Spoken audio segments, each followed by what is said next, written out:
Welcome back. Well, we've seen the images of protesters in Ferguson burning down businesses and flipping cop cars. But a new opinion piece in Time magazine defends it.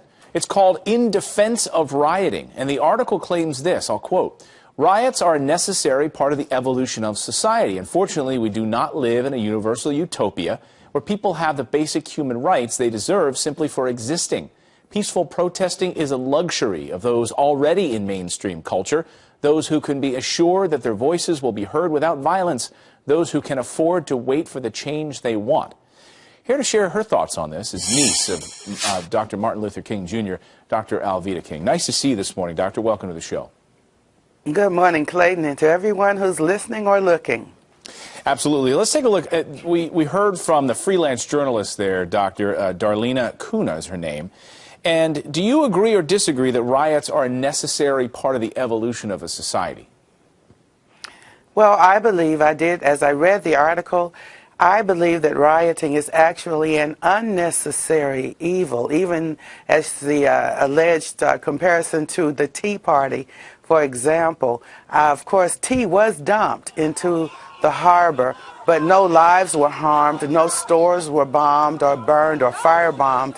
There's a lady in Ferguson, an African-American woman. Her store was firebombed, and I think basically she asked the question, how would this get justice for Michael? Am I supposed to be a sacrificial lamb in this thing? And so during my lifetime and during the times that I marched and went to jail, or my father, A.D. King, or my uncle Martin, we were asking people not to riot, but to use our words and to use peaceful protest. That's not a luxury, because my house was firebombed. Daddy and Mama's house was firebombed. Martin Luther King Jr.'s, my uncle ML's house was firebombed. So we did not consider those luxurious days, right. But we asked people to use prayers and words. So really she's making the argument, if we look at these images on the screen here, the civil rights movement, what she's making the argument, these people you see here in the black and white images, they are from the mainstream. That these aren't people who were marginalized, Dr. King. That these are people who, had the luxuries. They had the ability to go out and peacefully march. That they didn't suffer the same injustices that the people in Ferguson did. Do you disagree? Agree? Well, I would even say in the 1950s and 60s, there was an imbalance of luxury even in those days, and we were people who were oppressed, firebombed, called names, and all of that, but our response was never violence. There were rioters, of course, and many times, as in the case of Ferguson, I've been there 2 or 3 times now, and as I was there, you could tell that most of the rioters were not even citizens of Ferguson. Right. Now, maybe some feel safe in Ferguson, some do not.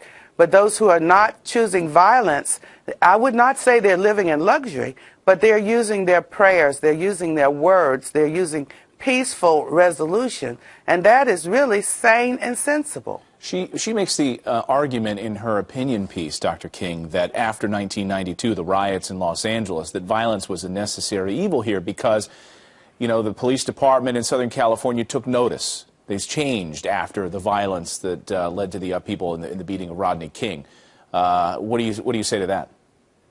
In 1963 in Birmingham, Alabama, I was part of the Children's March experience, and what made the difference there was not the rioting, but the thousands of little children who were peacefully marching, peacefully being put in jail, and there was no luxury there when the dogs were biting the children, or the insults that were hurled, or the water hoses that were blowing the little children down the street. I remember my mother and daddy had a discussion, and my dad says, "No, Alveda's going. How can I ask other people to let their children go, and my daughter will not go?" We were trained not to be violent and not to riot. Well said. Dr. Alveda King, great to see you this morning on this Sunday. We appreciate it. Thank you.